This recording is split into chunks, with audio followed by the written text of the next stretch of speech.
Hello friends, അങ്ങനെ നമ്മുടെ മൗനരാഗം പുതിയ പ്രൊമോയിൽ നമ്മളെല്ലാം വിചാരിച്ചിരുന്ന പോലെ തന്നെ കാർത്തികയുടെ കല്യാണം മുടക്കുകയാണ് ഗംഗപ്രസാദ്. അതെങ്ങനെയാണെന്നല്ലേ ഇന്നത്തെ പ്രൊമോയിൽ നമ്മുടെ കിരൺ വന്ന് കല്യാണിയോട് പറയുന്നുണ്ട്, കല്യാണം നടക്കത്തില്ല, കാരണം ദിലീപിന്റെ അച്ഛൻ മരിച്ചു എന്ന് പറയുകയാണ്. അപ്പൊ കല്യാണി ഭയങ്കര ഞെട്ടലിൽ നിൽക്കുന്നുണ്ട്. അപ്പൊ ഈ വാർത്ത കേട്ടപാടെ നമ്മുടെ കാർത്തിക ഭയങ്കരമായിട്ട് കരയുന്നുണ്ട്. എല്ലാവരും ഭയങ്കര സങ്കടത്തിലാണ്. ലാസ്റ്റ് നമ്മുടെ എന്താ പറയാ, കിരണും കല്യാണിക്ക് ഹോസ്പിറ്റലിലേക്ക് ചെല്ലുന്നുണ്ട്, നമ്മുടെ ദിലീപിന്റെ അച്ഛൻ കിടന്ന ആ മരിച്ച ഹോസ്പിറ്റലിലേക്ക്. അപ്പൊ അവിടെ ചെല്ലുമ്പോൾ അവര് പറയുന്നുണ്ട് ഇതൊരു കൊലപാതകമാകാനാണ് സാധ്യത എന്ന് പറയുകയാണ്.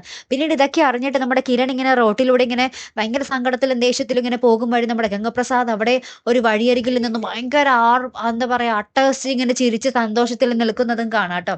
അപ്പൊ അത് കാണുമ്പോൾ നമ്മുടെ കിരണ് മനസ്സിലാവും എല്ലാത്തിനും പിന്നില് ഗംഗപ്രസാദ് ആണെന്ന്. അങ്ങനെ നമ്മുടെ കിരൺ ഗംഗപ്രസാദിന്റെ അടുത്തേക്ക് ഇങ്ങനെ ഭയങ്കര കലിയിൽ ഇങ്ങനെ ചെല്ലുന്ന ഒരു നിമിഷങ്ങളാണ് ഏറ്റവും ഒടുവിൽ കാണുവാൻ സാധിക്കുന്നത്. കാത്തിരിക്കാം കേട്ടോ. അപ്പൊ അടുത്തൊരു വീഡിയോ വരുന്നത് വരയ്ക്കും ഗുഡ് ബൈ.